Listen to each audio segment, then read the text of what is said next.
aqui o seguinte: o aço é o produto de maior reciclabilidade no mundo, até pelo volume, ele é 100% reciclável e eternamente reciclável, né? A gente, quando olha para o processo produtivo do aço, e aí eu falei um pouco aqui da sustentabilidade que envolve os processos independentes das rotas, na hora que nós olhamos isso sobre uma avaliação de ciclo de vida, quer dizer, onde é que o aço entra na vida do cidadão, dos bens que são utilizados, isso tudo retorna num processo de enfornamento. Então, só agora fazendo aqui, viu, Adjama, se me permitir, a propaganda aqui, o aço, ele é 100% e eternamente reciclável. Sim, agradecer ao Cora que permitiu o seu comercial. E é verdade que a resposta começou pelo próprio alumínio e pelo aço, a sustentabilidade dos usos dos recursos minerais.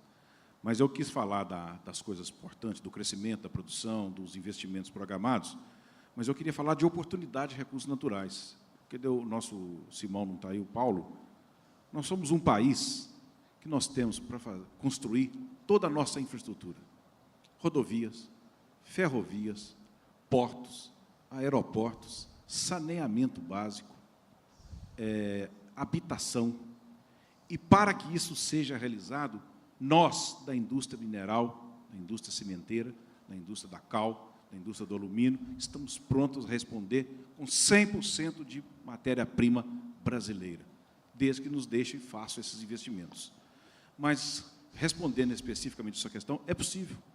Até porque, William, a mineração ela tem essa visão deturpada, às vezes, da sociedade, mas poucos sabem, o maior estado minerador do Brasil, e na sua multiplicidade mineral, que é Minas Gerais, somente 0,45%, 0,45% do território mineiro, de 550 mil quilômetros quadrados, são ocupados pela atividade minerária.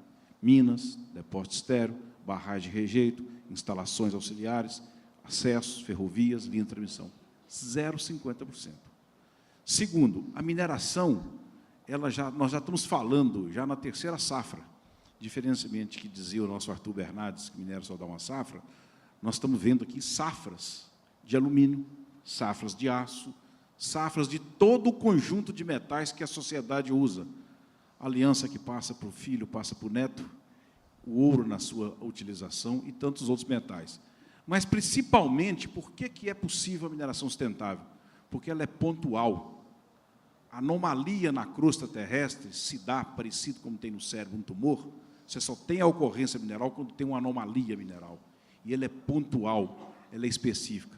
E nós estamos descobrindo, principalmente nas regiões metropolitanas, que após o uso da mineração, você tem a gestão integrada do território, a reutilização daquele espaço para outras atividades.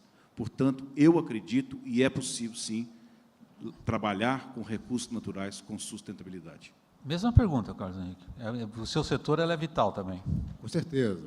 E, claro que, além da diversificação, da transição que já está colocada, né, independentemente do uso finito de um recurso desse, alguns indicadores são extremamente relevantes para nós. Apesar do nosso vazamento tão divulgado ano passado, de óleo aqui na bacia de Campos, os indicadores de volume de óleo derramado, por exemplo, no Brasil, é 18 vezes menos que a média mundial, no Brasil. Em termos de fatalidades, também o nosso indicador é extremamente saudável. Com a reserva do pré-sal, nós passaremos de 16º colocado no mundo em termos de reservas mundiais para entre os 10 maiores possíveis produtores de petróleo. O que fazemos com essa riqueza? Evidentemente, a velocidade do seu uso estará associada a um conjunto enorme de entendimentos e negociações dentro e fora, entre os países.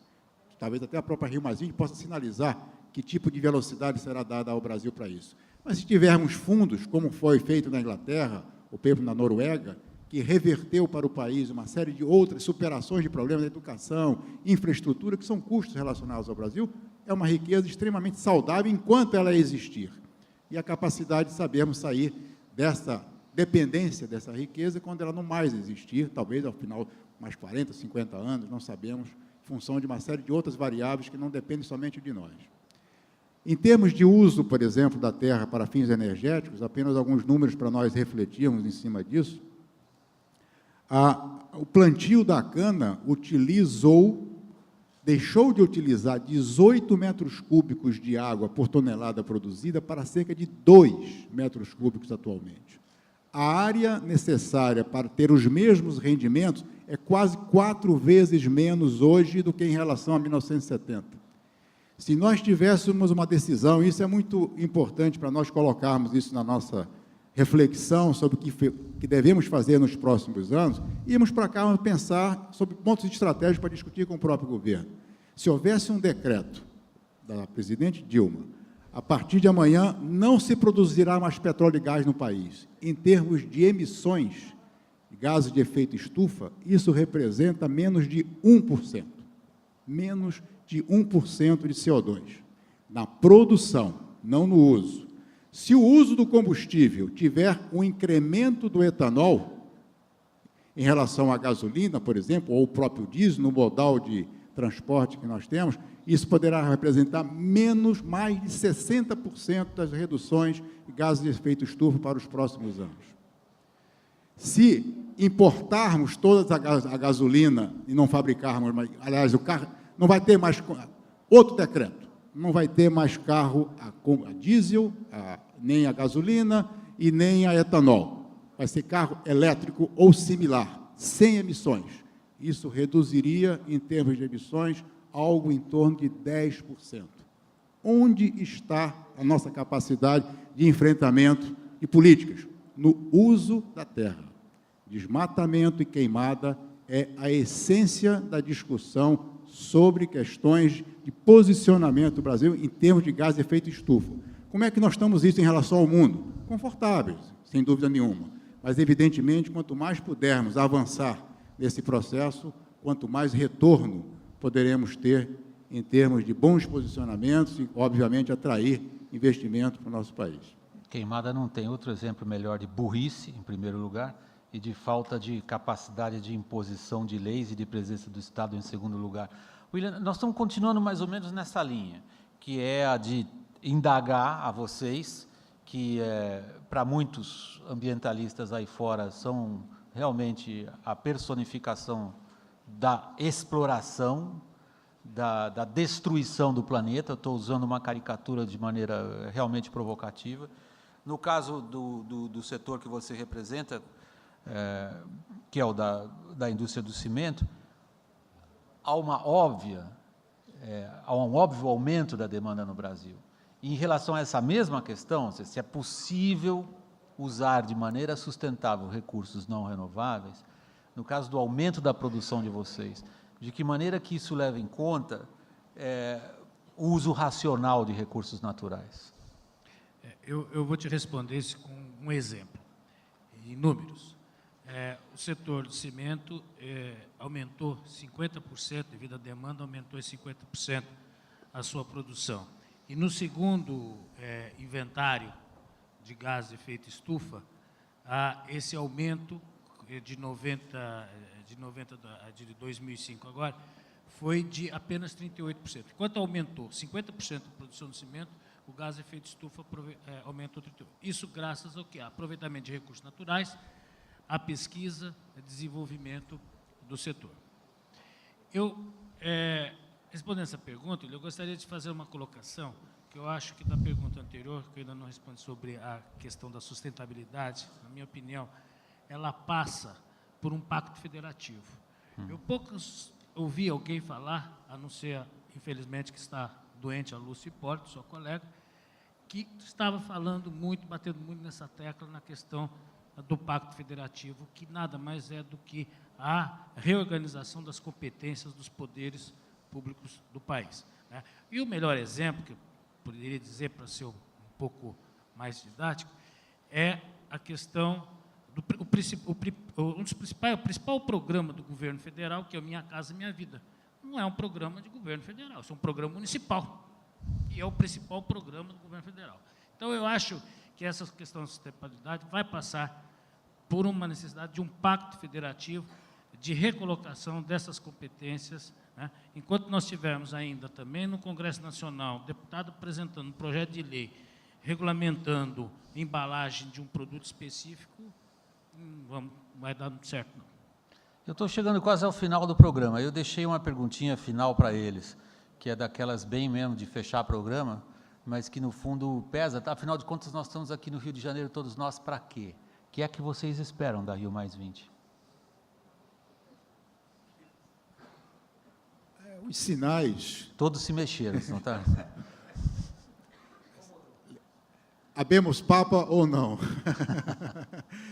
Não sei se a fumaça vai sair, as indicações pelas últimas reuniões que não estão necessariamente na pauta da Rio+20, mas que, obviamente, atravessam todas as expectativas da sociedade, que é com relação ao clima, sinalizam que não haverá fixação de metas, mas haverá uma aproximação vital de identificar, além das lideranças naturais que surgem nesse processo de aproximação de países, é a fixação de os anos nos quais essas metas terão que ser fixadas.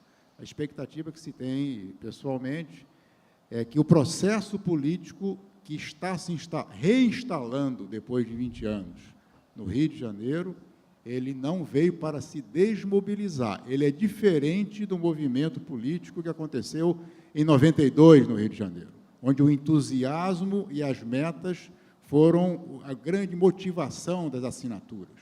Hoje, a realidade momentânea de crises que acontecem em lideranças de blocos extremamente relevantes faz com que estas metas talvez não sejam possíveis politicamente ser fixadas. Mas esta aproximação, quer chefe de Estado ou representantes de Estado, deverá nos dar um sinal como deveremos chegar em 2015.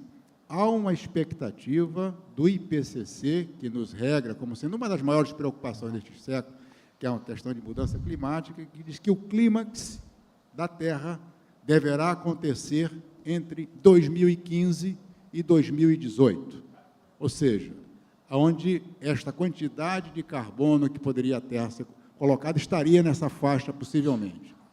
Provavelmente, as políticas estarão adiando esta decisão para tentar fixar metas que possam mudar esse cenário desfavorável à maioria dos países a partir de 2015. Então, a nossa expectativa é essa e, obviamente, o olhar do setor de petróleo e gás é se ajustar à velocidade e capacidade desta riqueza servir o seu próprio país ou até substituir energéticos relevantes, menos poluentes, porque esse que foi descoberto aqui no Brasil é menos poluente, menos sob o ponto de vista energético, de uso de energia, podemos contribuir e melhorar a sociedade de alguma forma.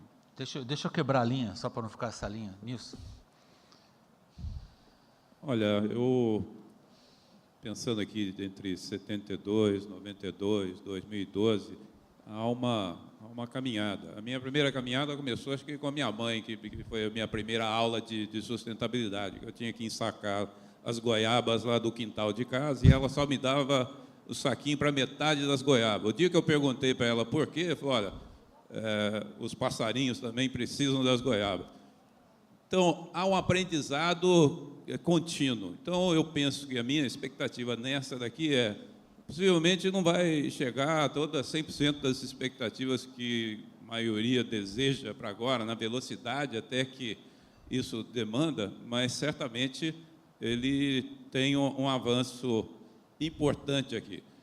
Há 20 anos, há 40 anos atrás, a gente não via tantos relatórios de sustentabilidade sendo publicados pelas empresas, e já com essa ênfase, preocupação e a inclusão desses processos como requisitos de negócio. Então, eu penso que será positivo. Vai atender 100% do que se prevê? Possivelmente não, mas eu tenho acreditado que para andar 1000 milhas são vários passos, estamos caminhando. Provérbio chinês. Cora.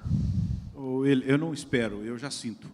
Porque é só nós estarmos aqui nesse dia de hoje, mais de 800 empresários discutindo e debatendo esse tema, eu já sinto e tenho certeza que já é um efeito da Rio+20. e de estar esse tema presente na mídia, na casa de cada cidadão do mundo, e principalmente dos brasileiros, faça com que cada um de nós deixemos de ser vítima. Nós somos sujeitos. Nós é que somos responsáveis pelo consumo de energia, consumo de metais, bom ou não utilização dos recursos naturais na Terra. É isso que eu sinto. William Esper. Eu também, na linha do colega do Fernando, eu acho que a conscientização e a banalização, no bom sentido, né, dessa questão do RI+20, da sustentabilidade, está sendo muito positivo, principalmente para a formação, para a educação, para essa questão da conscientização. E veja que, há algumas semanas atrás, estavam se prevendo o fracasso, porque o Obama não vinha, porque a Merkel não vinha, e acredito que vai ser um sucesso, independente de quem vem, quem não vem, porque realmente é uma questão de educação, de conscientização e de formação de opinião da questão da sustentabilidade. Marcelo.